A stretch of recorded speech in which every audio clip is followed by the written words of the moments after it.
A reading from the book of Genesis. The child grew and was weaned, and Abraham made a great feast on the day that Isaac was weaned. But Sarah saw the son of Hagar the Egyptian, whom she had borne to Abraham, playing with her son Isaac. So she said to Abraham, "Cast out this slave woman with her son, for the son of this slave woman shall not inherit along with my son Isaac." The matter was very distressing to Abraham on account of his son. But God said to Abraham, "Do not be distressed because of the boy and because of your slave woman.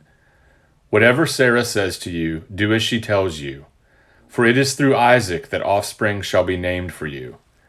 As for the son of the slave woman, I will make a nation of him also, because he is your offspring." So Abraham rose early in the morning and took bread and a skin of water and gave it to Hagar, putting it on her shoulder along with the child, and sent her away. And she departed and wandered about in the wilderness of Beersheba. When the water in the skin was gone, she cast the child under one of the bushes. Then she went and sat opposite him a good way off, about the distance of a bow shot, for she said, "Do not let me look on the death of the child." And as she sat opposite him, she lifted up her voice and wept. And God heard the voice of the boy, and the angel of God called to Hagar from heaven, and said to her, "What troubles you, Hagar? Do not be afraid, for God has heard the voice of the boy where he is. Come, lift up the boy and hold him fast with your hand, for I will make a great nation of him." Then God opened her eyes, and she saw a well of water.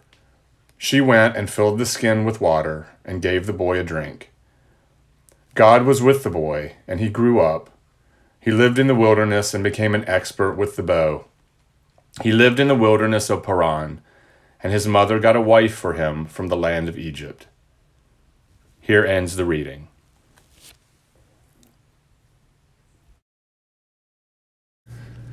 Bible trivia question number 1. Who is the first person in the Bible to call God by name? The answer: Hagar. Bible trivia question number 2. Who is the first person in the Bible to weep? The answer: Hagar. When is the last time you remember hearing a sermon featuring Hagar? My guess is, for most of you, probably never.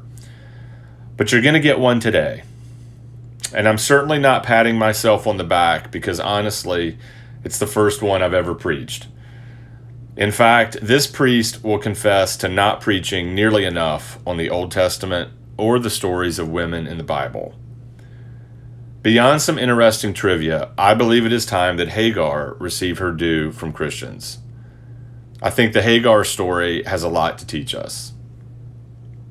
The story of Hagar and Ishmael has often been read as if it explains some inevitable animosity among the faiths that trace themselves to Abraham.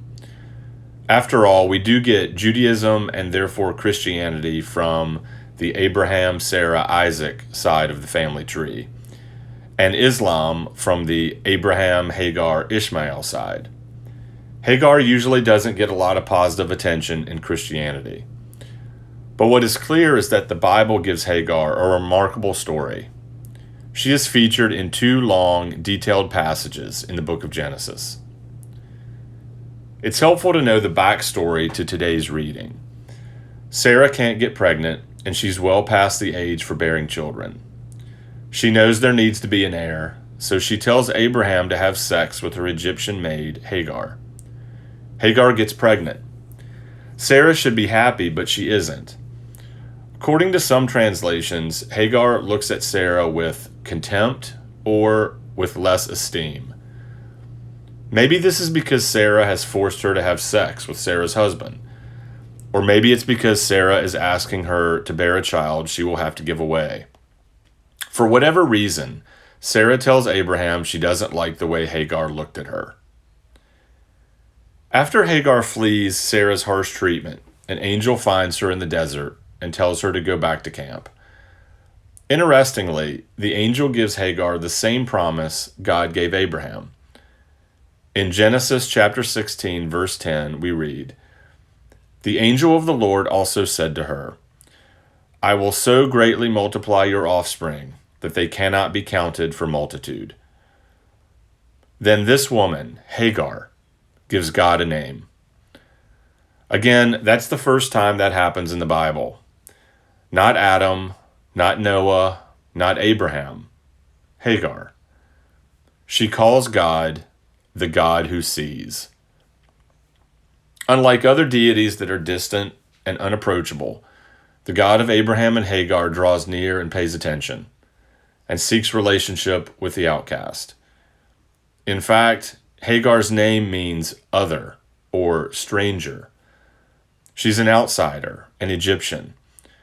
And though Sarah deals with her harshly, God does not. God watches over her and intervenes for her protection. Hagar returns to camp. But later, when Sarah's son Isaac is born, Sarah has her cast out again, so that the slave woman's son will not share in Isaac's inheritance. And though Abraham is distressed and doesn't want to send them away, he puts Ishmael on Hagar's back and gives her a little water and bread.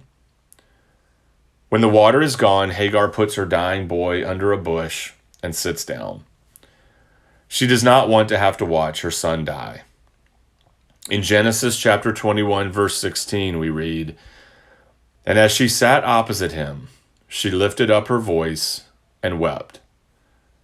Again, Hagar is the first person in the Bible to weep. God responds quickly, and an angel tells Hagar not to be afraid, to lift up the boy and hold him fast with your hand, for I will make a great nation of him. In what is one of several instances in the Old Testament, God hears the cries of one in need. For example, just as God will hear the cries of the Hebrew slaves in Egypt, in this story, God hears the cries of Ishmael and Hagar. There aren't many more stories about Hagar in the Hebrew scriptures, but there are vital stories about her in the Islamic tradition. In Islam, Hagar is the matriarch of monotheism. It is through Ishmael's line that Muhammad comes, the greatest of the prophets according to Muslims. The well that appears when Hagar and Ishmael have run out of water is part of the pilgrimage that Muslims make to Mecca. And the focal point of that pilgrimage is the holiest site in the world for Muslims, the Kaaba, a shrine believed to have been built by Adam and then later rebuilt by Abraham and Ishmael when Abraham came to visit his son. While in the Old Testament version of the story, Abraham seems to abandon Ishmael, in the Islamic stories, he keeps coming to visit. Abraham loved both of his sons. And then there is this, which is found later in the book of Genesis in chapter 25. Near the end of Abraham's life, after Sarah has died, he marries Keturah. And according to some Jewish scholars, Keturah is actually Hagar's real name. In this interpretation, Hagar and Abraham reunite and embrace in their old age. Excluding the other is not anything new to the human race, as the story of Hagar and Ishmael being dismissed from Abraham's household illustrates.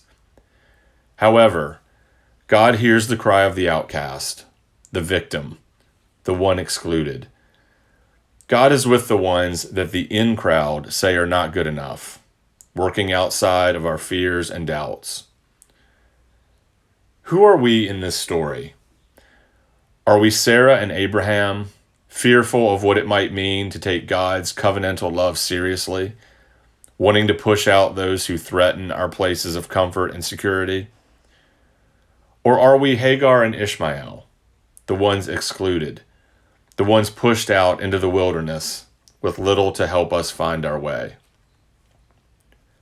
God does not abandon us in the wilderness if we will open ourselves up to hearing God's voice in the midst of our struggles and challenges. God hears the cry of those in need. We are not abandoned to the wilderness places of life when it seems the world and those in it have turned their backs. It is in those times that maybe God is trying to get us to see a new way, a new path that we could have never imagined before. And if we are the ones doing the casting out, when we exclude and push out the other, the one different, the one that our fear tells us needs to go for our own sake, maybe we need to take a step back and take an honest look at ourselves and our motivations.